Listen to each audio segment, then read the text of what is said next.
Welcome back to this latest episode of Japan's Top Business Interviews. I'm your host, Dr. Greg Story, President, Dale Carnegie Tokyo Training Japan. My special guest today is an old friend of mine, Adam Hall, who is the country manager for Joseph Japan. Adam, welcome. Hi, Greg. Nice to see you again. Yeah, well, Adam, I'm an Aussie, you're a Kiwi, so we're in the sort of same part of the world, but you're in Japan. So, how did you get to become, the country manager for Joseph here in Japan? Give us the backstory on your Japan escapades. Thank you. I'm a bit of a talker, so sorry about that one. Cut me off when I get boring. Tell you a long story. So, pretty much good fortune, I think. I started off, first gig was with Electrolux. In Japan? In Japan. Right. So let's go back. Why you're in Japan with Electrolux? Okay, here we go. So, started off as an intern at Electrolux in Singapore, of all places. Nice place to start. Then that's their regional head office. And the guy running it, who I'm very close with, he was like, "What are you doing in a regional office? You're way too young to be in a regional office. You need to go and get bullied and beaten up in a sales office. You say you're interested in Japan, well, let's go and see you make your stripes."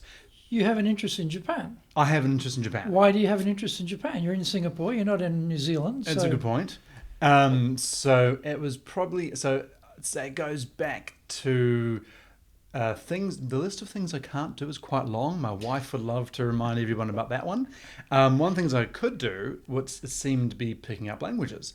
And at the time at school, New Zealand and Japan were big trading partners, and Dad was like, if you pick up Japanese, I reckon at some stage you'll be able to find something to put in a box and ship over Japan. So try and focus on Japanese and see how that gets you. Mum hates that decision. Mum was like, I wish they made you a scientist or a maths person or something like that to keep you in New Zealand. Exactly. So she does not like that decision of my dad's. But that's how we started off. So we started off with a bit of an interest in Japan. That took me to Singapore. Makes sense, as being in Singapore with an interest in Japan. And then they said, right, how about you go and try and make your stripes in Japan? I came over here as an intern, and things started to go quite well. It was a bit of when I think about it now, when I look about it now, it was a bit of a mess of a business. Electrolux, very happy to talk about this about Japan as well, because they were taking the Electrolux logo and putting that on OEMing a whole bunch of different products that had nothing to do with the core competency of Electrolux. Heated mattress blankets, we call hot blankets, heated blankets, whatever that was. That thing, coffee makers, everything that should not be an Electrolux logo should not be on, they were doing. And I was the guy that got given that task. So I thought, this is great. The task to what? To take them off or to put more on? To put more on. Okay, right. And so my manager was a great guy, and he said, just go for your life. You're like early 20s, what could possibly be wrong with this? And so I thought this is quite a nice way of learning product management and marketing, sales, all that stuff. While I thought that was the best thing that could ever be possible, Electrolux Sweden probably thought something of it. Yeah. So they said, right, we're not too sure we want to be focusing on everything other than a vacuum cleaner. So they pulled the person who set up Dyson Japan and Global, a guy called Gordon Tom. I think Gordon Tom has actually been a guest on this podcast. Okay. If you go back and listen to Gordon's interview, it's very fascinating. Gordon's done a lot of things here, by the way. Yeah. Fascinating guy, great guy. So yes, we know Gordon. So Gordon came and he said, right, we're going to clean shop. We're putting all our emphasis behind this vacuum cleaner, which doesn't have a cord. It's a battery operated vacuum cleaner. We're going to put everything behind this one. I can't really be bothered doing it all myself, and in nicer words. Adam, you have zero opinion, you go and do exactly what I say and come back and tell me exactly what happened, and then I'll tell you what to do, and we'll just keep doing this. And so when I look back on it, that was the best kind of training I could have wished for. And so on that, I think Gordon's probably spoken about the success of Ergopedo, and that went very well, that vacuum cleaner. And so based on that, yes, life became quite good. And Gordon said, look, if you were my son, I'd say you need some FMCG experience. I didn't know what FMCG stood for. And he's like, well, that's probably a good indication that you need some experience there.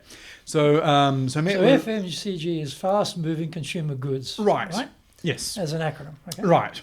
So started off there and went to recruiter, what do you think? And they said, do you like fizzy water? No. Cigarettes? No. Socks? No. Shoes? No.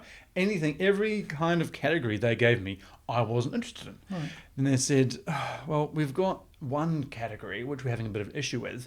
It's a wine category, wine company from Australia. They've just had a new country manager come in, and he's shaking the boat big time, and everyone's too terrified to go and work with him." And I was like, "Oh, I like the sound of this guy." So he's a big Australian guy who's scary and sells alcohol. I like him. Have you met Craig Campbell? Yes, I have. So Craig Campbell set up Constellation Wine in Japan, and he then took over Treasury Wine. And he said, "I can get the product on any shelf in Japan. I just can't get it off." And I thought, well, Electrolux have just spent a whole bunch of money teaching me how to get a product off a shelf. What could go wrong here? And so I fell in love with Craig at first sight. And I essentially thought, "Oh, this is a good idea to pilfer what Gordon had kind of instilled in me and try and use it on my own in wine." And that seemed to work quite well as well. So Constellation Wines and Treasury Wines had a massive range of wine varieties. I mean, they were well tooled up for having options, I guess. Yeah, it wasn't like a small boutique, some bloke with a vineyard in the paddock, It was like a serious company, So that's probably the reason why they were having a bit of issue, is because when I joined, they had about 52 brands, and they were trying to prioritize all 52 brands. And so they were doing a little bit of this, a little bit of that, and not really, the train was, there's a lot of noise going on, but there's not actually much getting done. And so Craig just said, "Right, we're going to dwindle this down to five core brands. Of those 5 core, there's 3 to focus and 2 on the radar. These 3, this is all you do. Pick a marketing activation for these 3 and go for it." And so of the 52, it came down to these 5, and of those 5 became 3. And within these 3, each brand had its own varietal to focus on. So all of a sudden, a very convoluted business became super duper narrow and focused. And that's all we marketed, that's all we targeted on. Forecasting, business planning, sales, marketing, everything which is focused on 2 SKUs in each of these 3 brands. And that's seemed to be something that resonated well with consumers, retailers, trade partners, and happy days. So then Craig left, and he started his own company, and my heart went with him. I thought, "Oh my gosh, I'm so attached to Craig, and life without Craig in the wine industry can never be the same again." And about that stage, very romantic for a Kiwi, mate. I've got to say. Well, it's impressive. It's impressive. You don't meet too many, but I found one here. This is good. Keep going. So then, while I was pining over the loss of Craig, Weber knocked on my door, and at the same stage, Weber being the barbecue company, right? Yes. Weber knocked on the barbecue company from the US, knocked on my door and said, "We're looking at setting up in Japan." And my wife was just... Now, why did Weber knock on your door? Why did they know you existed? Again, recruiting companies, okay. So they're clipping the ticket each time. Thank you, Adam. Click. Oh, another one. Click. Thank you, Adam. Exactly. Nice. We're going to get rich on this guy moving around. It's looking good. Okay. Yes, they probably think that. It's probably why I have so many lunches. So yes, they knocked on my door, and they were looking for someone who was crazy. I think that was the top one. No, this is someone who was a bit innovative and could set up a business. The innovative piece, I don't know if I ticked that box exactly, but the setting up of Rapido seemed to be something that they really wanted to do, because in Weber's eyes, they were bringing to Japan new technology. New technology in a category that doesn't exist. And Rapido was 100% that. When Rapido first came out, buyers used to put their head on the table and laugh and kind of call the secretary and say, "Cancel my 1 o'clock appointment. This guy's great. Bring all the guys. You've got to hear what this guy's selling. A battery vacuum cleaner. This is never going to work in Japan." And now then it went kind of succeeded. So that story, Weber resonated with Weber, and they said, "Right, we fancy ourselves as a marketing company, but also as a technology innovator in this category. So let's give that a crack." And my wife, when I was talking to her, she was like, "You don't know how to barbecue. You've got 3 brothers. You've never touched a barbecue in your life. Can you spell it?" Like, barbecue, that's a difficult one to spell. I know the abbreviation. There's a K in there. So my wife was vehemently against it. She's like, Was she? She's very against it. Newborn baby coming. The road was smooth, everything was happy. She's like, just don't rock the boat right now. I don't particularly want you going and setting up a business right today. And I said, sweetheart, what could go wrong? Is there a big steak meat eating culture in Japan? No. Is there anywhere to put this barbecue in a house? No. Is smoke likely to be a major issue? Yes. How do you get gas to fuel this thing? I have no idea. Is there any way this thing could work? Potentially. Do these things blow up? Exactly. So sign me up. So I liked all the challenges, and I thought, right, because with Electrolux, it was always executing Gordon's plan, and for Treasury Wine, it was always executing Craig's plan. So I thought, right, my time to shine. Adam's plan. Here we go. My plan was kind of just a culmination of Gordon's and Craig's plans, kind of mashed together. And so I thought, let's see how this goes. And so Weber had been in Japan for 10 years. They've been in Japan for 10 years via a distributor or a wholesaler. You've probably read this book of small distributor gets massive brand, brings it in and kind of squanders it. So Weber had been doing maybe over the past 10 years a container a year, and that was maybe 2 containers was their biggest effort. The distributor wasn't dealing with the competitor as well, because sometimes it happens that they will buy the distribution rights to actually kill the business, because they've actually got maybe a domestic supplier they're dealing with who they really favour, and you're market share, assassin type of approach. Well, I know, let's take it on and kill it. I'm not sure it's one of those cases, but it does happen here. I've heard of that case, yes. That case didn't happen for Weber. This case, I think it was more of possibly looking back on it, the importing team treated it as a hobby. Potentially they just liked to brand themselves and thought this is really cool, it's an aspirational, great product, and it became possibly a hobby category for them, which is fine, but Weber had grander ambitions for Japan. So they said, right, let's stop with these guys after 10 years and let's do it ourselves. What could possibly go wrong? So then fast forward, so year 1 we were doing, it was 100% FOB containers. So we were focusing on it was a container shipment direct, no exclusivity in Japan. So bring in a container and go for your life was the approach. And so you have to take care of warehousing? No, that was the distributor, so the retailer. Okay, the retailer. So a boat's turning up in the harbour full of Webers. Yep. Who picks them up? Is this your responsibility? Is this the retailer? Retailer. Who's going through the customs? Who's doing the clearances? The retailer. Retailer's doing all of it? Yes. Wow, that's unusual, because retailers don't normally want to do that. They don't. In fact, there's only one who wanted to do that. I was calling every retailer, anyone who had 4 walls and a roof in Japan, I was calling to the extent of, one day I was in a taxi going from venue A to B, and I cold called somebody, and he said, I've heard a rumour about a Westerner selling containers of barbecues. That's me. Do you need some barbecues? No, get away from me. Don't call me again. And so so things are looking quite bleak. So the season starts in April. You have to have product in before April, because Golden Week is when the boom hits. If you're not there, if you're not in consideration for Golden Week, then you can turn your aspirations of hitting your target off. I joined in the beginning of December, and so we had to it's a month on the water, so we had to get something by the middle of February, beginning of March, on the water to clear in order to hit the season. And there were a lot of no's. The only person who I love with all my heart, who said, yes, we're going to roll the dice with you, was Yodobashi. Yodobashi, which is not a small company. No. It's not a small brand either. No. That's like you've hit gold right there.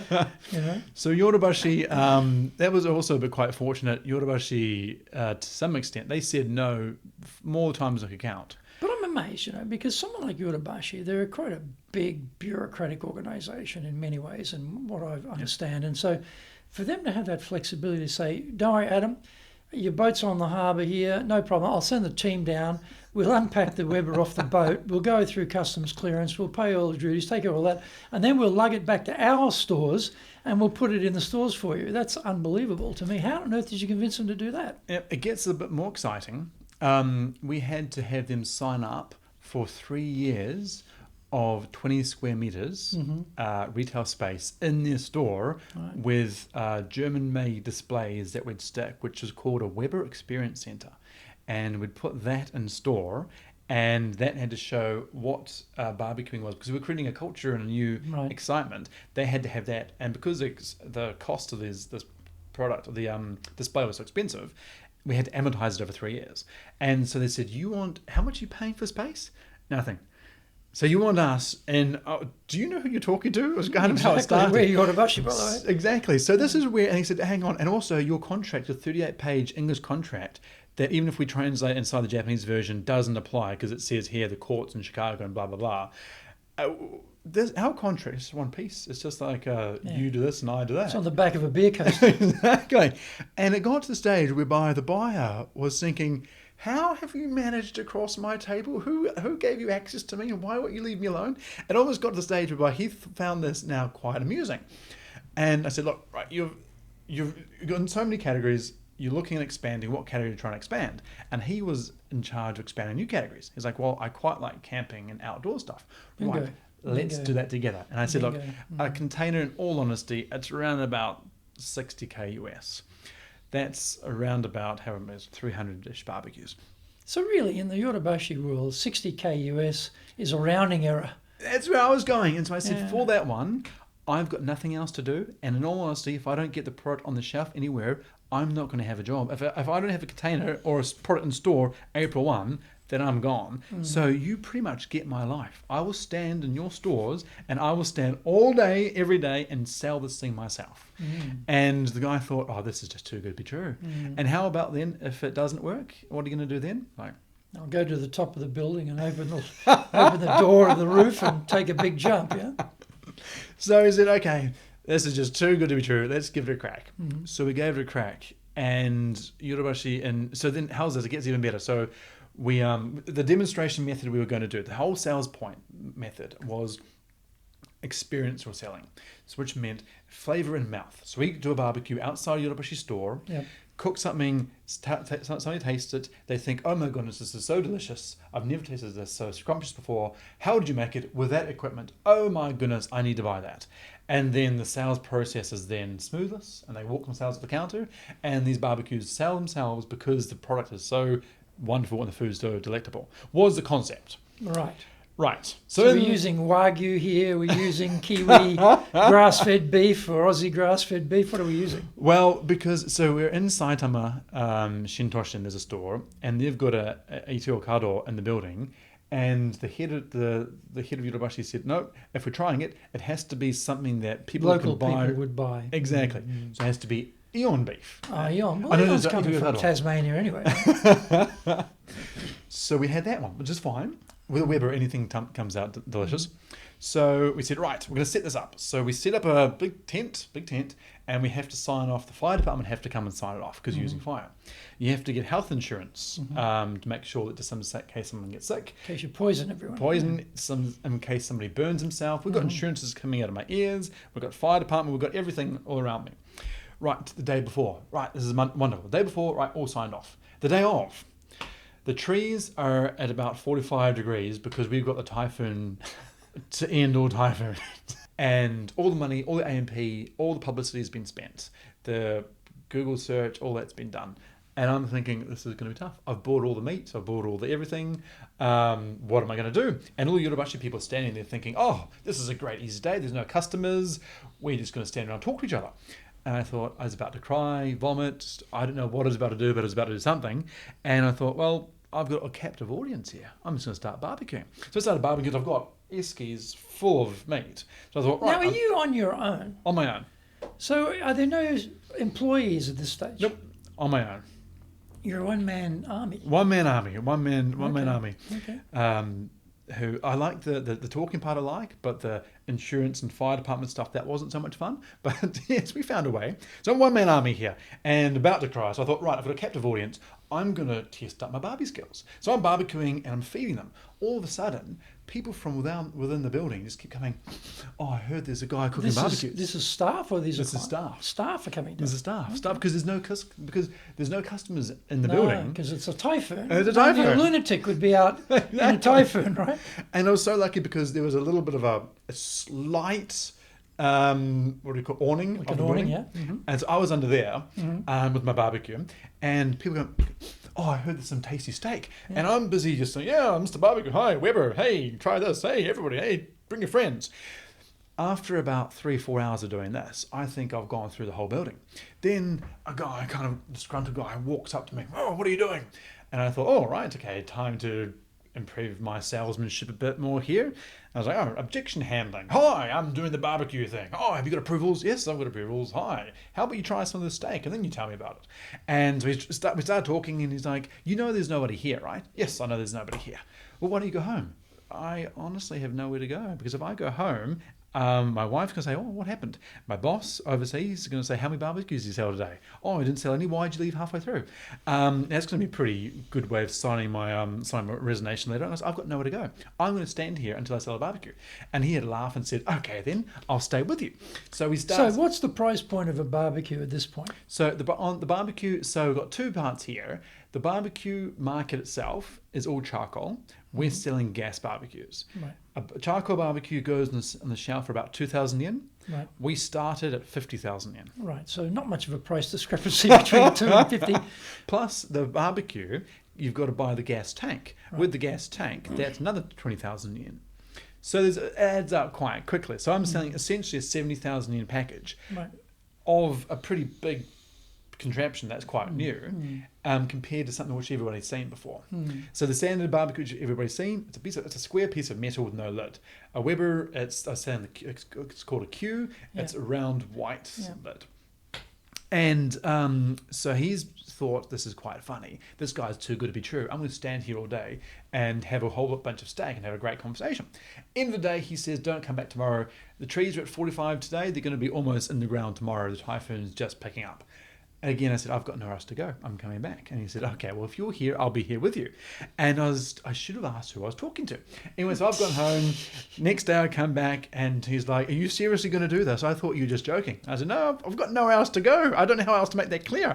If you don't sell this container of barbecues, I am literally finished. And I've got to sell these before Golden Week. And so he said, okay, you're too good to be true. I'll stick with you. Anyway, it's the same thing. No one comes in. I feed the whole Yodobashi again.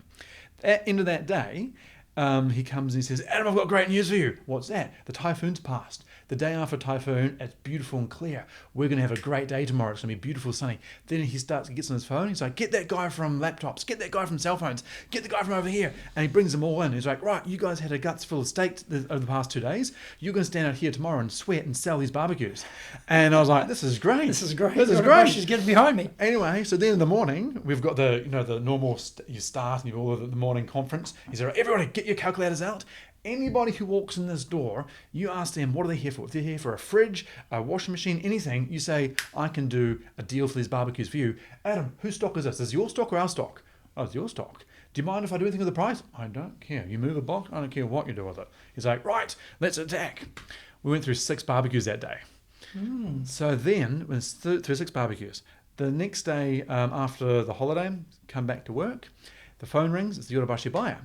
And he's got one question. He's like, what did you do to Ikejima? I was like, Ikejima, I know that name. Oh, the guy from Saitama. Yeah. He's like, what did you do to him? I was like, oh, no, he's a pretty big fan. He's the number 2 of the company. He sent out a message to everybody in the company that every store has to support you. So they didn't give you a meishi when you joined this company, so you could actually exchange meishi with these people and know who you're dealing with, right? You forgot about that part. I've got the steaks going here, meishi, don't need that. Would you like some more steak, sir? Yeah? Okay, interesting. That's pretty much how it went. Yeah. I was using my steak was my meishi. The steak was your meishi, nice. And so every store, then I felt like the Rolling Stones because I was just going store to store. And they're like, oh, you're the guy who does a great event. Oh, we want to do it here. How long are you the only guy in Weber, Japan? How long does that last for? 7 months. 7 months? 7 months. So wow. 7 months. And then I hired 2 people. a sales demonstration guy, and a marketing product girl. And the day they started, my body said, I'm kaput. And I said, right, I'm taking a week off.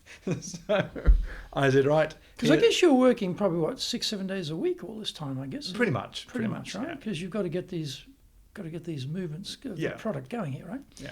And so in terms of, it's been in the country for 10 years before you turn up, but I'm guessing that probably public recognition is still not very high. Correct.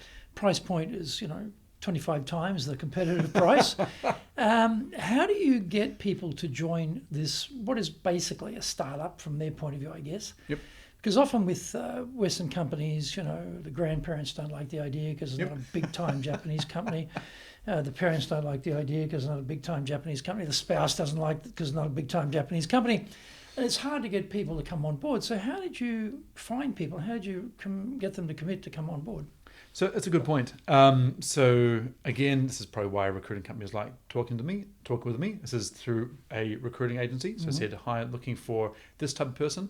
What I did, so for both accounts, both people who I ended up hiring asked the exact same question. Did you actually read my CV? I said, I don't think we did. I asked the recruiter. I know I lit the barbecue with something. What was that again? I just very pinpoint asked the recruiter, why do you think this person would fit? Why do you think they'd like me? Do you think they'd work well with me? And that was kind of where I gave it. Anyway, so the first person who joined, I'm in love with them. We still have a great relationship until today. Had never done any form of demonstrations, never done any form of B2B sales, what have you. But he was just full, his heart was bursting with, I want to give something a tackle. And I was like, great, I think that's... You're who we're looking for. Exactly. And I don't care too much about experience. The amount of times I've hired somebody on experience and it's ended to bite me, or it hasn't been so wonderful and I thought, I should have just gone with passion. I just found that this person in particular, the passion was right there and he was keen to try something new for himself. Then the other person who I actually brought to Joseph as well, she'd been in quite big formal companies and wanted to try something new and a bit edgy. And so she got sign off from her family for a small stint. And if it's too hard, then she can always move on. But if she really thinks it's interesting, sign up. I think the reason why that person signed on, in her words, was I just opened my laptop and said, this is literally the project, the plan that I've sent to HQ that I'm going to execute. This is the part that I'm going to do. There's another person recruiting. This is the part he's going to do. The person this is what I'm recruiting for now. I need them to do this. Can you see there's a few ideas, but then there's a little blank. I need someone to fill in that blank. Can you help me out? And she was like, that's just so open. It's almost, I feel pity on you because it's so open. You're not hiding anything. It's like, I got nothing else to hide. And so then feels like they both then trusted that idea and they were able to tell internally to their grandparents or whoever that I think this might be okay to roll the dice on. At the time, the office was so small, it was smaller than this table, could only really fit about 2 people in. It was a shared office. We had barbecue boxes behind us, 3 people squished in together, and every time we by a highway, every time a truck went by the highway, the barbecues would shake. So someone would have to grab the barbecue to stop them. Where was the office? It was a Regis in Shinagawa. Wow. And so every time somebody wanted to get out to go to the toilet or something, everybody had to exit the office. It's like being on a plane with 3 people in the same aisle. Right? I mean, it was tiny. And so it was you're in the rabbit hole or in the trenches all day together. And so there's a lot of camaraderie was built there. So who's selling the product? This is now Yorubashi's got their own crew selling it. So, or are you hiring temp staff to go in and do the demonstrations? How's that working? Correct. So what Weber's very good at is they're very good at the training instruction piece. So they said, right, we've got this training manual. You go to what our job is a scalable model. Weber's very big on scalable. So it's not scalable for us to keep doing everything ourselves. So let's create evangelists.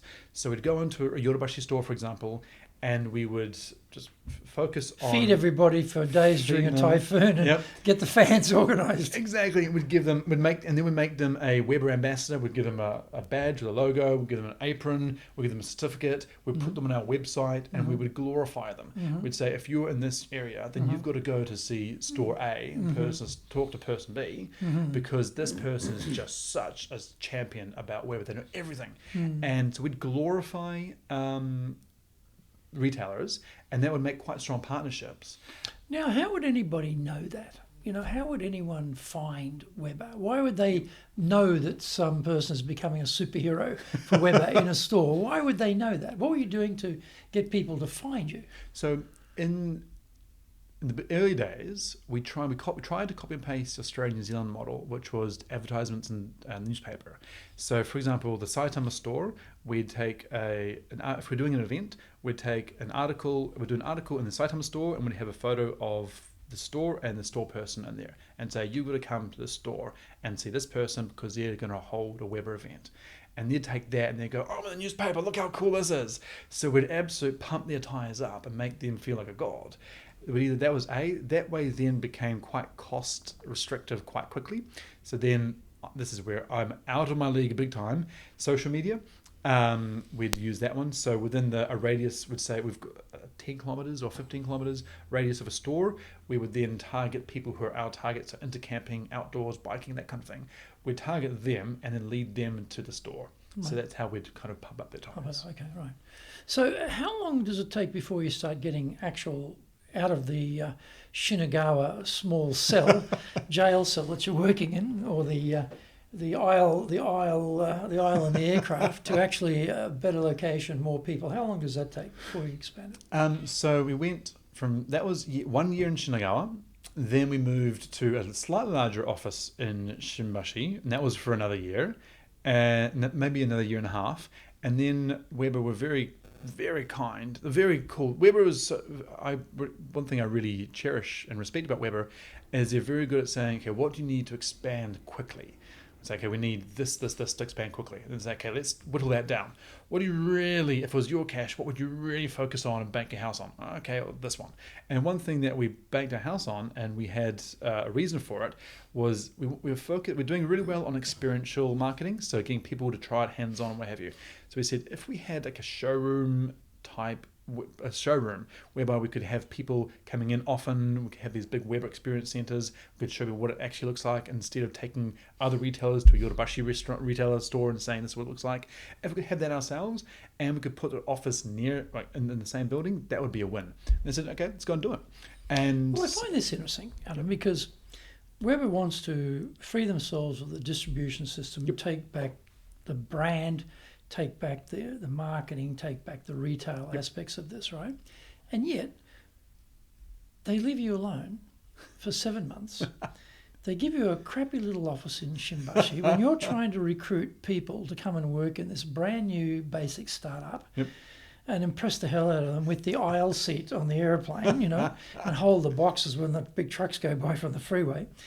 And they make you do that for basically 2 years. That doesn't make sense to me. I would have thought that they would have given you more money, more support to really get it going. It seems like a really bootstrap type of, it's like you and I, hey, Greg, why don't we start a barbecue company? Let's call it Weber or something, and we'll do it with no money, and we'll make it work in Japan. It's like you and I are doing this off the back of our own, small savings or something. I just don't quite get that. That's a good point. So it was definitely bootstrap. I think Weber generally had been quite a sales-focused company as opposed to a marketing-led company. They went through an era of being a marketing-led company recently. They were definitely on the marketing spend. They're very much, so the way the business was developed, in the US and B in Australia, was very much storefront demonstrations. So there's a lot of pride and success in the fact that if they could get a captive audience or some form of audience and grill in front of them, then that would turn to some form of sale. And so I think that probably was the reasoning they were going behind at the time. At the time, yes, I was definitely spent many an hour wishing I had more of anything, just not more sales targets. Well, anyway, so obviously it's a very lean operation here. And then at what point do you actually start to make it a real company and make it with people with functional roles, and you're starting to get some scale, you're starting to get some retail reach, you're starting to build out these experiential centres? How long does that take from the 3 years? 3 years, right? 3 So the years. first 3 years are like hell by the sounds of it. And does that make is that like the pivot? Is that like the switch got turned on and suddenly, bang, off we go? Or it still took a long time to build from there? So it's still, I think what happened is, did it bang? Did it ever bang? I think, I want to say, it didn't, it wasn't one of these ones, but it was a gradual, the tangent gradually became steeper towards the good direction as we went. The Weber expression is barbecues and backyards sell barbecues. So the more you can put into people's houses, the more you can do. So what we did... And of course, everyone has a backyard in Japan. So the logic of that is obviously a given for this country, where, they build the house to the absolute edge of the boundary and have as much that as housing area as they can, with no backyard at all. But anyway, keep going. So what we did is, so Weber's very focused, again, so it's kind of similar to how Gordon only focused on Agapito, Craig only focused on, for example, 2S, two varietals of wine. Weber only focused on the immediate barbecue and people in the hot zone. So people who are considering, they don't really focus on. People who are in the real hot zone is where they focus. And so what we did is, for people who would buy a barbecue, we set up a concept called the white gloves service, whereby if you buy a barbecue, the last thing you want to do is build it. Yes. Last thing you want to do. So we figured... That would be me. That's me as well. That would be me. So we... 100% at that point, I hate building a barbecue. In fact, I am probably still to this day the worst person at building a barbecue within the Weber company. So I cannot do it. And so I said, I reckon people like me and my friends also who hate building a barbecue might like a solution. Yeah. So what we did is we had this white gloves service, whereby you buy a barbecue, you pay extra 20,000 yen, we come to your house, we set it up. Plus, while we're there, we do the first cook with you. So we teach you how to cook it. Which is what happened to me. Which is exactly what I said. I'll take the 20,000 extra. I don't have to do anything. Just show me how to use this damn thing. It would be good. So I thought, I love that idea. So I put my hand up for that one straight away. So that one turned into, thank you very much, that turned into a great sales generator, because people there, the person would generally say, can I invite a few people? And would say, oh, look, we're not really meant to, but sure, this is once. And we'd always say yes. So we'd always let people come in, and they'd end up bringing their own food. I remember the guy who used to do it bring me up one day and saying, Adam, a guy just bought a tomahawk. How do I cook this? And I'm thinking, wait there. Tomahawk means a tomahawk steak. A tomahawk steak. Right. And I'm busy. Like, which is massive. Massive. I've got to know how to cook this. So I'm on Google. I'm like, oh my goodness. Wait. So there's another company, there's a barbecue association. Oh, that's not point. Barbecue association. There's a barbecue association. I'm busy calling him, how do I cook a tomahawk steak? And then feeding it back to the guys on the ground. It's like, have you got my tomahawk steak recipe yet? Yes, this is how you do it. So that was so that then leads into more sales generations, and why he's there. He's selling at the tongs and what have you. So it just we've got all of those too. Thank you. So that became like an evangelist, a consumer focusing evangelist creation marketing method, I suppose you could call it in a long way.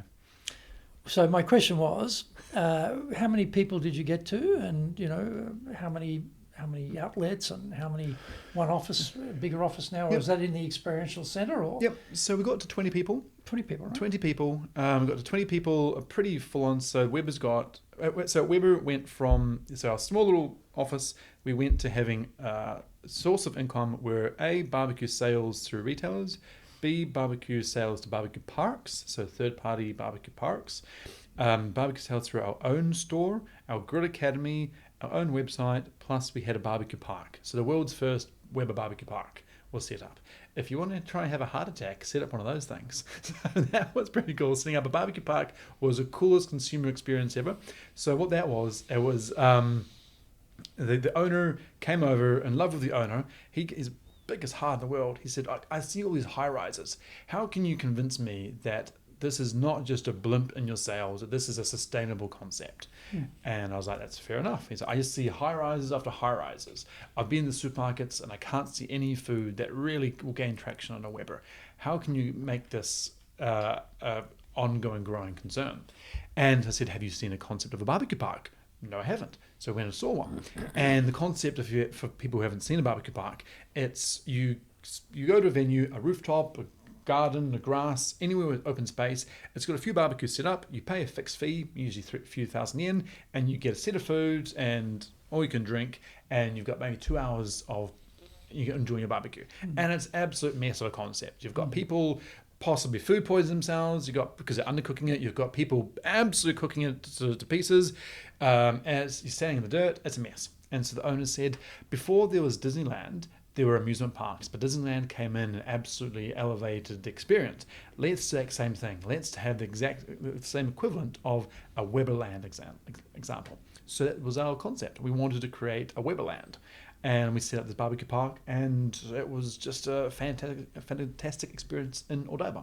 If you want to be successful as a leader, do the Leadership Training for Managers course. All companies need people who can both manage and lead. Leading people screams out for real skills in communication, dealing with all different types of people, being excellent at innovation, planning, delegation, handling mistakes, doing performance reviews really well, and inspiring and motivating the team. Do the Leadership Training for Managers course now in either Japanese or English.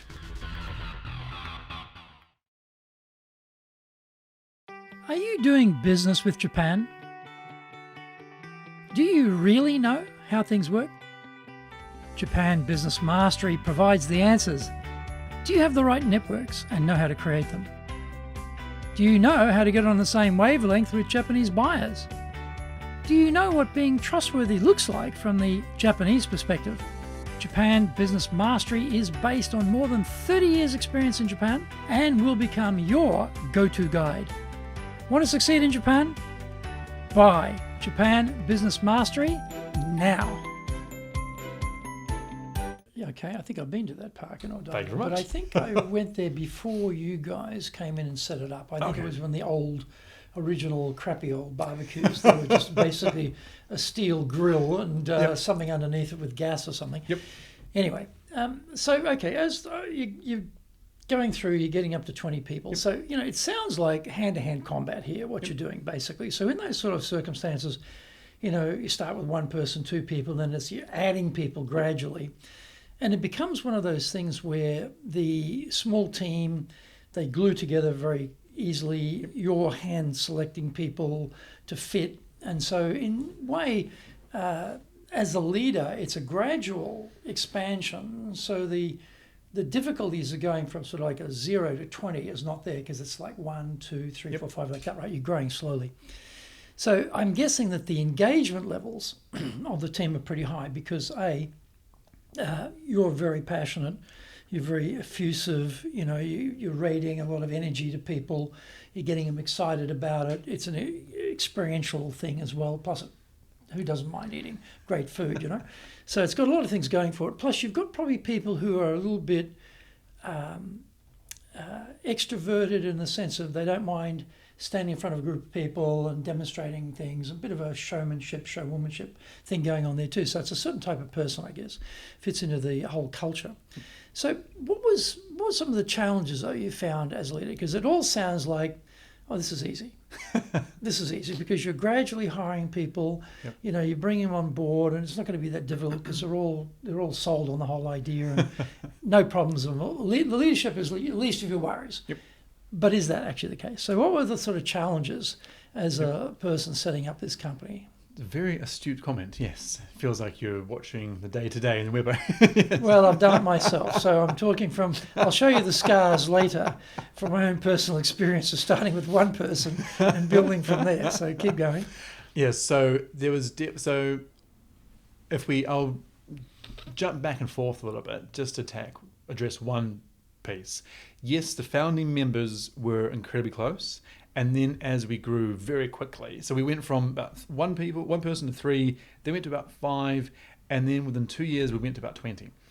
And what head office said, they said, look, their viewpoint, be it right or wrong, was if you've done this well with kind of like Dad's Army, then how about if we really... Dad's Army being a British comedy from probably the 70s or something about the people who were older in Britain during the war, who were sort of like a civil corps, to protect the homeland from invasion. So they're all sort of retirees or people not able to be conscripted, for those who don't know what Dad's Army is. So what you mean is they're people who didn't have a lot of skills, and they had to be trained and had to be developed. Correct. Sorry for using a bit too crazy euphemisms. So, yes. So to that point, they said, well, how about if we get people with an amazing looking CV who've been from top brands that anybody will be able to know the name of. If we get them in, and then we inject some more marketing money in there, and then we get some consulting firms for marketing, and we really put some big cash behind it. Let's see how that goes. And right or wrong, that was the decision. And there became a very much the old core, and then the new team came, and they're like, oh, well, why haven't you done this way? Oh, and the company ABC did it this way. And so that was this team here, the new team that came, because the focus was to be very market and strategic led, didn't report to me. So you got 20 people and 15 different cultures. Yep, or exactly. 16 different cultures, maybe. And they didn't report. They didn't report to you as well? No. Oh, that makes it even better, yeah. Yeah, they report easy overseas. Matrix reporting. So the report to me, there was no report. The only report that I had was, so the only reporting that anyone could kind of base themselves on was a sales target, if the sales went well or not well. And so that was just one metric. But you know how every time you put a sales metric to measure something, you just open the Pandora box of excuses for, oh, well, that person did that, oh, that listing was late, oh, that marketing campaign was a bit late, oh, didn't hit the message. It just goes round and round in circles. We'll put that aside. But there were mixed cultures all over the place. There are people who thought, oh, it took you 3 years to do this? Well, Weber's such a good barbecue, it's so amazing, you should have been able to do that in 3 months. Oh, and then there was just that... you could almost feel the ice wall in the office of what these guys don't understand what we've done. How come these guys could get that far? What do they think they're doing? They've got no strategy. They haven't got a 50-page PowerPoint. You need at least 50 pages in a PowerPoint in order to get something done. And there was that ice wall, and that was exciting. So then, to your point on the leadership piece, how do we get that going?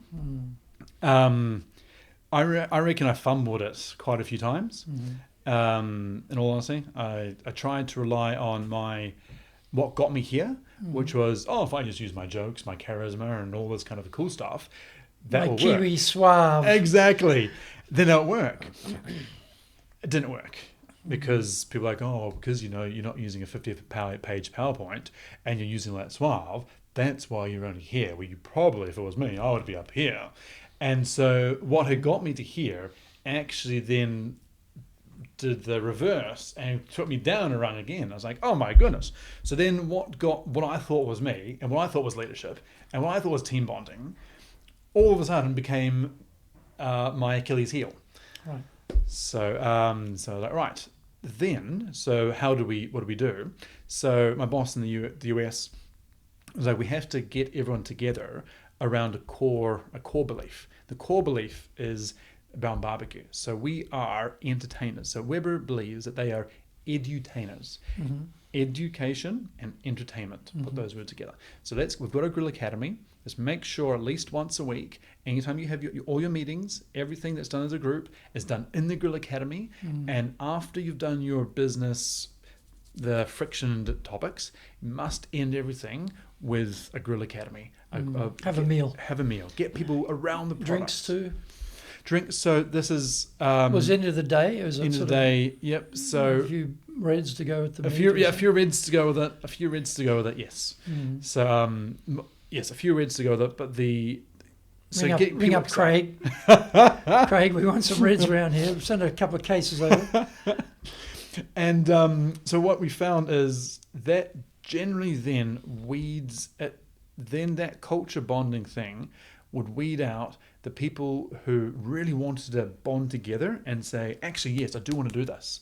I actually really think that this way of cooking, I never understood it, but now I understand all that gobbledygook that you're talking about. Or, oh my goodness, if we just change just a little bit, then maybe that would be a better way of approaching it. And you could eliminate all this manual labor that you're doing. I'm like, oh my goodness, that's a real good point.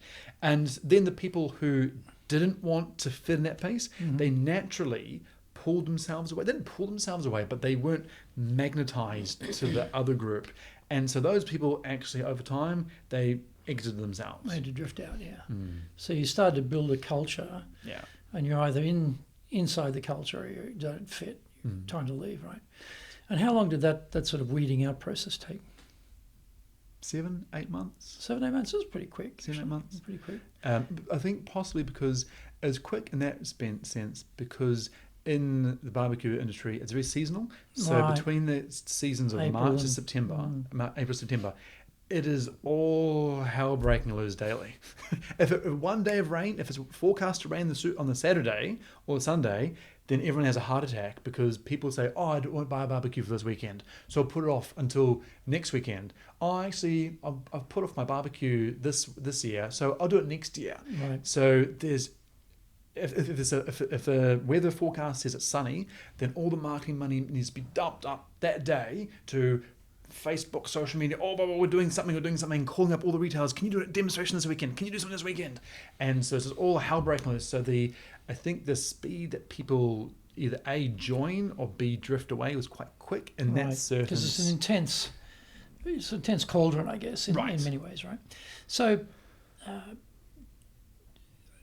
I guess the Grill Academy, getting people together, understanding the product, understanding the culture, bonding, that sort of worked for you. In terms of, you mentioned also that people were coming up with ideas, things that hadn't necessarily occurred to the existing team. Yep. Did you have any, apart from just the Grill Academy and getting people together, did you have anything sort of formally organised to try and get ideas from people, to sort of harvest ideas on what you're doing? So the way I structured it that way. So one of my worst, my flaw is holding people attainable. Accountable. Holding people accountable. Flaw, is it? That's my flaw. I'm sure most leaders would say, I'm guilty of that flaw too, and I'd certainly put my hand out. I hold my people accountable, I can tell you. Well, thank you. So I would personally hold on to all the P&L pressure myself. So what you mean is you are not delegating enough to people. Correct. So I would say, the way I'm answering your question in a long way. I'd say, okay, hi guys, we're all a team. All the P&L pressure is on me here. So if you guys like working with me, then you help me achieve this. At the moment, we've got issue on top line. Let's call it top line. We've got a big gaping hole this quarter that we need to fix next quarter. Help me out, guys, on some ideas here. This is just it stands out like anything. We need to fix this one. Let's have some time on how to fix this one. If it's all our operating costs are high, warehouse costs are out the roof. Guys, our picking and packing is going bananas, or we've got too much stock, we're long on ABC. What's going on the forecast? Oh, the forecast is a bit messy. Okay, how can we action that one? And so while the P&L pressure is on my shoulders, the whole or the problem, I try and make it blatantly obvious of what it is. So people can throw ideas out together on how to fix it. Mm-hmm. At the end of the day, they're not held accountable for that suggestion. And if we decide to take the suggestion, I say, okay, right, we all think that's great. Right, I'm going to stamp that one. Even though we all think it's great, I'm the one stamping that one. So I think, okay, I'm glad my idea got pushed, but it's not actually my idea. He's going to who's going to take the fall if it goes bad. As one way that I did it, right or wrong, it's probably wrong. That's just one way that I found to really get people to throw all their ideas out together on more the business side of things. On the product, on the execution side of things, again, this is one thing that Weber in the US firmly believes in. Doesn't matter what your position is, you've got to be able to do a demonstration.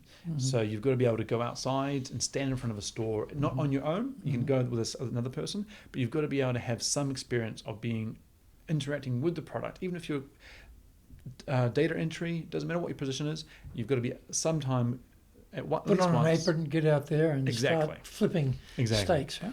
And so that then helps at least create a culture around the product and of, oh my goodness, it's actually really difficult. It's actually not as easy as I thought. I thought the sales came Appreciation automatically. for what's going on here. Yes. And what about trust, building trust? You know, you mentioned that when you went from sort of 5 to 20, you suddenly bring in all these additional cultures. There's no gelling of the cultures yet. It hasn't harmonised. And so you've got this issue of, you know, how do you build trust with them and yourself and between each other? What things did you find worked well to build trust in the team? Hang on a minute. Trust with you and trust with me. each other. Yep, trust with you, trust with each other. Trust with me. So one thing that I've found worked for me is, I got this again from previous Craig. Never ask someone to do something that I wouldn't do.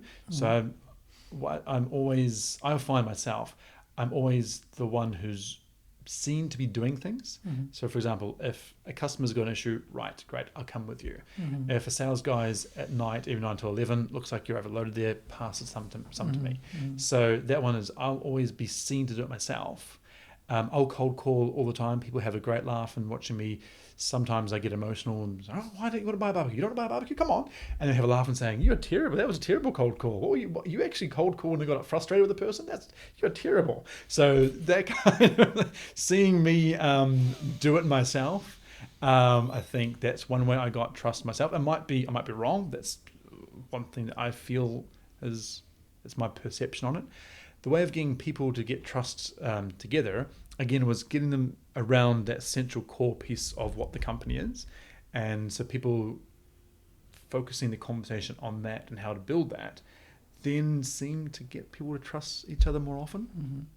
So how long are you altogether with Weber? 8. 8 years, right? And you've been here with Joseph for how long? 1 year, okay. So in this case, I guess Joseph is an existing organisation that your predecessor has created. Yes. Probably that person's predecessor has created. So you're inheriting a team. Yes. So what was the contrast for you from starting with, 7 months on your own? Where's my next typhoon? Looking for the opportunities to actually coming into an existing operation which has been running, has people who've been doing this for a while. What was the contrast for you in terms of leadership between the two ideas? One thing which is interesting, so with the Weber piece, I think just through because I was the one who set it up, I kind of was crowned the person who's the know-it-all of barbecue, the guy, Mr. Barbecue. Right. And so I kind of had, I don't want to use this word, but I had my own little pedestal. It was a small one. It was a small Thumbelina-style pedestal, but at least I had a form of a pedestal. Because no one else had, there's Coleman and there's other brands, but they've got camping and other kind of categories. There's no only one barbecue focused in the amount of retail outlets. Weber will be in about 300 retail outlets now. So that became a problem because the real barbecue maniacs, retailers would say, you're at too many places now. Weber is now, it's a mass brand. We want it to be niche. Why do you put it everywhere? So all the goodness, I then had to unpick and go, I thought my pedestal was so cool, but actually my pedestal is not that great because I've now gone against what the people who liked being. Anyway, so I had a long answer, aren't I? That's okay. So I had that pedestal. Coming in this one, no one in the company in the Japan office knew about barbecues. The only image of barbecues was, was that able to pay a salary? Was one comment I got. Barbecue. Yeah, so that's that thing whereby you'll get drunk and get sweaty and wrap that band around your head, right? That's barbecue. You're one of those guys. It's kind of the image that some people had of me. Again, not the best impression because Joseph is an ultra premium brand. It was focused mostly in department stores. So kind of the department store, nicely dressed approach. And I've come in and said, let's go and sweat and get hands on and barbecue and make a mess and really make love to the customer. This is what we're all about. And, no, that's not what we do. We treat them with integrity and what have you. And so that approach from day one was a bit different there. So that's always an issue, isn't it? Like you said before, where you've had success in one dimension in one organisation and then you move to another organisation, you're trying to often duplicate that or transfer that. And sometimes it works maybe, and sometimes it doesn't work. And sometimes the problem is awareness that it's actually not working, but you keep flogging it anyway because you don't know what else to do. You don't have alternatives, right? So how was it for you? When did you sort of penny drop that either I've got to convert all these people here to be barbecue lovers and get on the vibe with me, or they've got to convert me to be a little bit more, they used to have an expression in Japan, high collar. Yep. It meant the old style. In the Meiji period, when they started wearing Western collars, high collar meant sophisticated. It meant advanced. So I'm dipping into Japanese culture there a bit, but the idea of a bit more sophisticated, a bit more elegant. So which way did it go? Did you get them to become more hands-on, or did they get you to be a bit more, put on the white gloves and check on the dust? So it was a very quick learning. So that was day one that I had all that kind of feedback. Well, that was quick. That was quick. That was a very quick day one. So the day two, I picked up the phone to Yodobashi and said, I'm at Joseph, I want to come and meet you. I've seen that we go to you via a distributor and our sales are next to nothing. Can I come talk to you? Day three, I cut the distributor and the business was going backwards big time and with just in the market. And I cut the distributor and without even meeting them and said, we're going direct to Yodobashi. And I want everybody to know that we're here for business and we're going to move fast. And so I shook the tree. Well, that's a big shaking of the tree, because if you position yourself in, department stores, which in Japan are seen as an elite destination, Yodobashi is not an elite destination. It's a, discount. It's a huge range of SKUs, as you say. It's a totally different vibe. Yeah. I mean, the quality of the service in a Yodobashi compared to a department store is just light years apart. So exactly, the team here must have been reaching for something sharp to stab themselves with, I'm sure. If you've got any knives here, if you've got any knives, it doesn't look like you have. Maybe some of those plastic things takes a long time. So how did you overcome that? Because you're really orienting the positioning of the brand, which is a big deal after 3 days. Yep. Your deliberation period is either very quick or very bold, or both. It is 3 days. I did have about 4 months in planning. Okay. So I had 4 months. So my transition between Weber, actually 5 months. So my transition between Weber and here was about 4 to 5 months. And during that time, there was a lot of chat with the head office of. Were you actually on the ground here with them, or they sent you to? No, I was on the ground. I was just. But you weren't in the office. You weren't running it. No. What are you doing? Singing at home or something? Singing at home, moonlighting. Right. So I was moonlighting. During the day, Weber and the moonlight hours was setting up a plan for these guys. Mm-hmm. So I said, okay, where are we globally? We're here. Japan is the third, fourth biggest market in the world, so it should be third, fourth biggest market for Joseph. Not quite close to that. There's a whole list of reasons for why. What are the disgruntled areas they've got? Where do they think that there's opportunities, challenges? Where do they want to go? Right, let's assimilate all that, mix it up together and see if we can put a plan together. Put that plan together, ran it by the CEO and the COO, and they said, yep, good, we're okay with that one. Now go and execute. So before I pulled the trigger in Japan, it was day 3. You had cloud cover. I already knew it was going. You had cloud cover from above. I think also one thing on the department store piece, I think the one thing that led favour to my plan was due to the COVID era, department stores are kind of a ghost town, and everywhere else was not everywhere else. Retail was struggling. Online was going well. Retail was struggling. Department stores are struggling times 10. And so Yodobashi, yes, you can say A or B about their performance, but they were doing, just for Weber sales, better during the virus time than other retailers. So they had that constant footfall, plus where the retail stores sit, they had enough footfall naturally as well. So there was I think that's why I made the quick pivot so quickly to go from department stores to Yodobashi quick.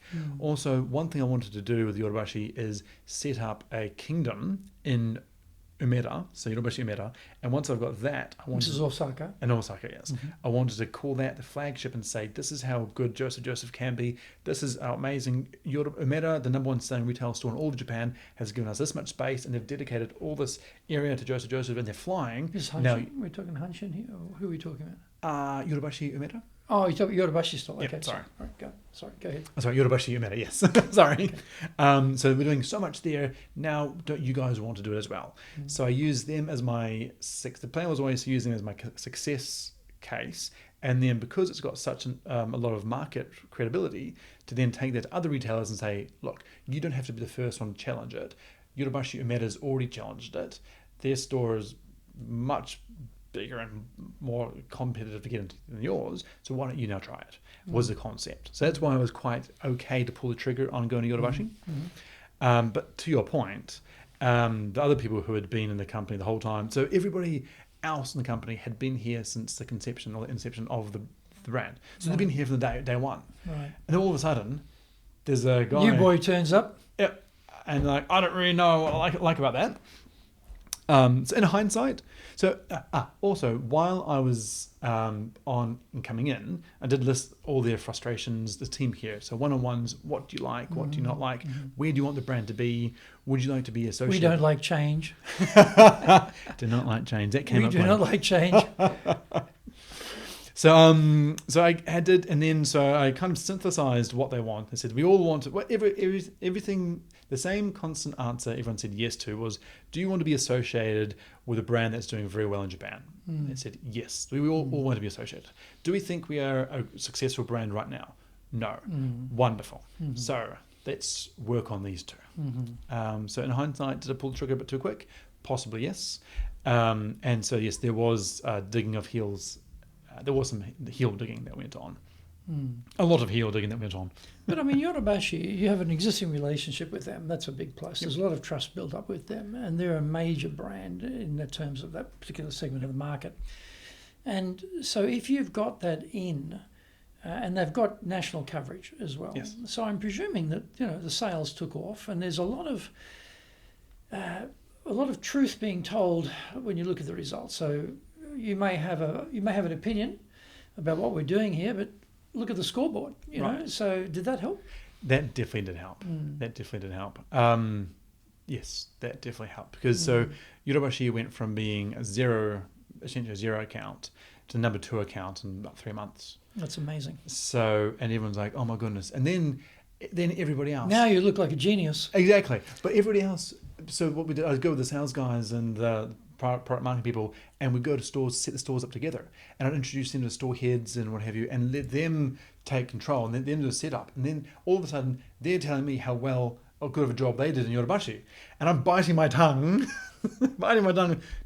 That was absolutely splendid what you did in Yodobashi.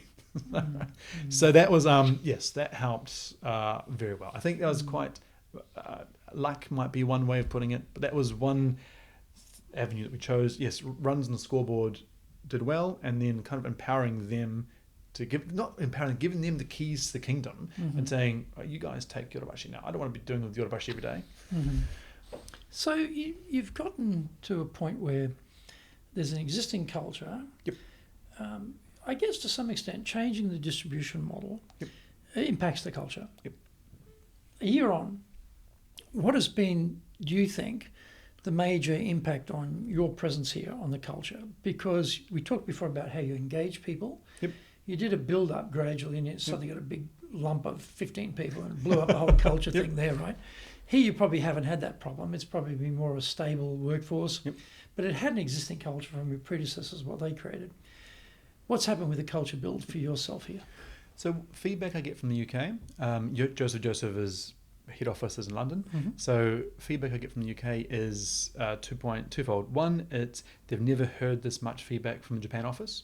So Japan team I've set up with the HQ topic office, and so they're talking and giving ideas of each other. The second one is, you do those reviews. Every company has to do a review with people. Ours, not the goal setting, but kind of like a review, a personal review. You're talking about performance reviews. Performance reviews. Those reviews, I'm averaging... You do those twice a year, once a year? So usually, that's the way. So I've got to try to get on the front foot of that one and do once a quarter. Okay. So that one. My reviews... I'm just sitting here thinking, do I want to do performance reviews once a quarter? I do it twice a year. Would I go to once a quarter? Exactly. So it's just pausing there to think about that one myself. But hats off to you for doing that. I'll give you another, even more information to pause. My running average is 2 hours a review per person. Yeah. Jeez. Exactly. Wow. So that's No reds involved. It's all in work hours, I presume. This exactly. is not sort It's of all in the restaurant having No. it's not bonding or anything like that. This is just pure hardcore review. And generally, the way I phrase it, I set it up. It's what do they want to do better, and how can I help them do better, and what can the company help them do better, and it becomes. So I personally, the first couple How of many years. people are we talking about in the company? So exactly, the number's not so many. 9. 9. Okay, well that's okay. You know, if I got 9 people, I can get that. But if it's like 20 people, or Exactly, something like, gee, right. okay, or 50 people or something. I think I probably took this approach because there was such a close knit culture of us versus him. Yeah, you had to break into it. And I a break guess, it, yes. Also, because I did bring someone from Weber with me. Right. So we came as a set, and all of a Right. sudden there's a new group coming in. Yeah, he's going to bring more of these Weber people. Exactly. What's he doing to us over here? 9 people is relatively small number, I guess, given they've been here for so long. Yep. So that says something too, I guess, about in terms of how their growth trajectory has been. Exactly, yes. So it's humble. Yes. Humble. Yes. Or challenging, whichever. you like. Humble or It's challenging. been a challenging market, put it that way.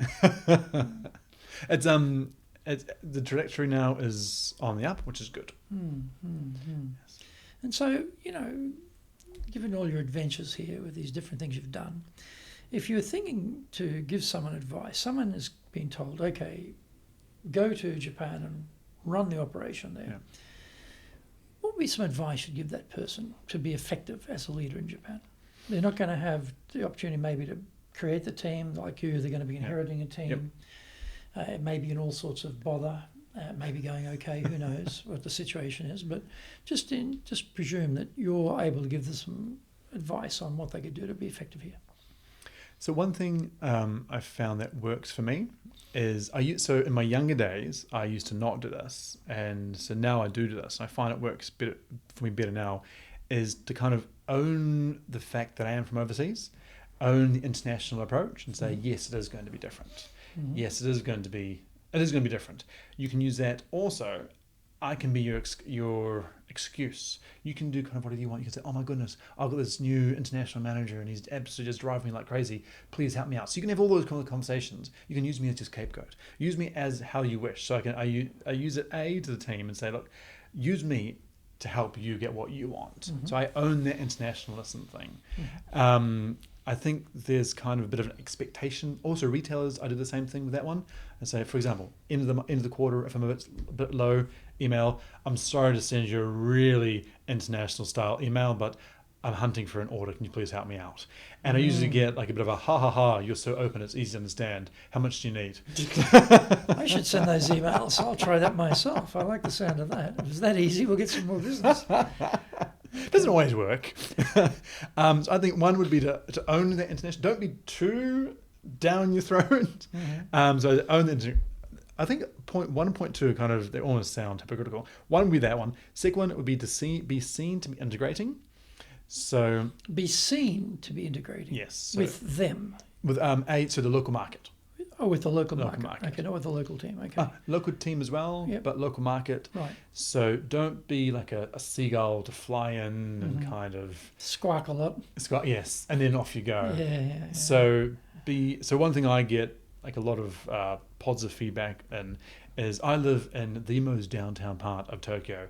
I am literally the only foreigner living in that part of Tokyo, and be like, oh my goodness, why do you live there?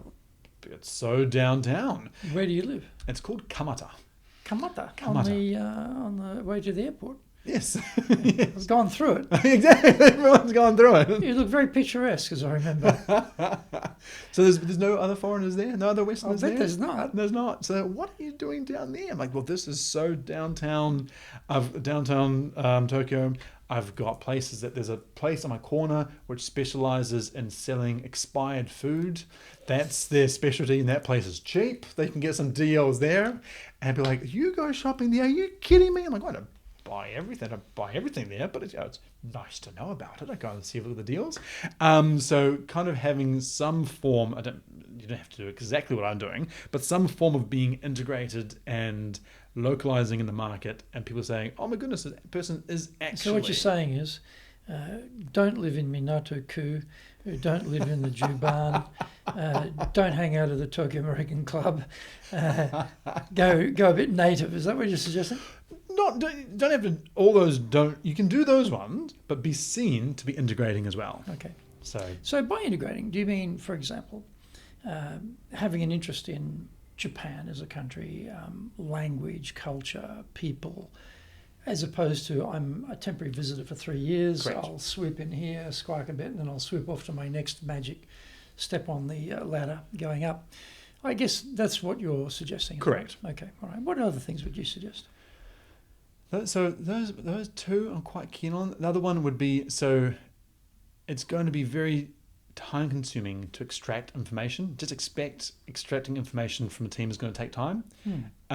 So that's why I do one-to-ones every bi-weekly with the team, do also the quarterly review. So is it a bit too, that's specific for this team? It's because I'm inheriting a team. The Weber one, people knew just by looking at me, or I knew by looking at them what's going on. This team have had to really culture up. So it is almost like I've come from overseas with this culture. Right. So parachuted into exactly. Joseph, yeah. So extracting information has taken a long time. And what does that mean, extracting information? Because you've got all sorts of data on sales, on stocks, on systems, and database, people's backgrounds. Are you talking about getting people to open up about what they think or they feel or their opinion? Is that what you're talking about when you talk about extracting data? Yes, that's exactly 100%. That's what I mean. Yes. Which is, in Japan, not necessarily easy, because this is a country where privacy is difficult. So many people around. You go anywhere in this country, any hour of the day, in Tokyo anyway, there's people on the street. No matter hour of the day, you'll see people around. It's like very rare you're somewhere there's no one around. There's always someone around. People seem to be very interested in what everyone else is doing. Yep. That sort of village mentality, I guess. So I notice teams that keeping secrets is quite a big deal. Like people surprise you, like suddenly they'll tell you they got married. Had no idea they were engaged. But once the sort of deal is done, it's no danger of it not happening. Right. Or suddenly the kid is born, That's a reality now. I can tell you that I'm now a parent or something. It's like a bit surprising, So that sort of holding on to information of a personal nature or opinion or ideas is not that easy to extract from people, I think. So how have you been able to get that out of them? My personal approach, and probably I'm lucky to be able to do this because it's a small amount of team members, is I'll spend some time in each person's role. So for example, data entry. I've done data entry myself. I've sat down with the data entry team and said, run me through it. I want to understand all the pain points in what you're doing. Run me through this one so we can help find together a better way, because I don't want to pay overtime. I don't want you to be doing overtime. So let's find a way here. And so you teach me of how to do it. So I find that way, just through being hands-on involved with every aspect, I then have something to talk about with the person. So you know how you always say in these reviews, is there anything you need better? And the person on the other end thinks, if I tell you, are you really going to do anything? Are you really going to understand? Like, I've got so much to tell you. And if I tell you A, then you're probably going to minimize it and say, why don't you just do this without really understanding it? So I try and get really under the skin of everything, and then have a conversation about that one. So I feel like I earn my stripes, right, to speak. So you're going deep with people. So what would be your definition of leadership? My definition of leadership would be, I think it's possibly just because of my personality and because of being with barbecues, it's helping people have fun to achieve a successful plan. Are they having fun here? Yeah, I believe they're having fun. We have some laughter. We've got a sales bell.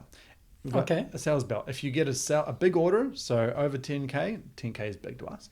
Over 10K, you get to ring the big bell. Right. If you get just anything under that, it's a small bell, and so there's a little kind of pathetic little bell, like one of those Christmas trees. You think, I got an order today, like, you're ringing the little baby bell. That's cute. So try to have something like that, just any kind of topic to. And do they actually ring it? Do they actually? I make sure I'll give it to them. I'll see the daily sale and say, you were ringing that bell, buddy. But that's my point, right? They're not going over, give me the bell, I got the deal, right? As opposed to, here's the bell, ring it, right? So which way is that working out? That's where worked now because I've literally stood on someone's desk before and rung the bell at them. So they said, I am getting you back.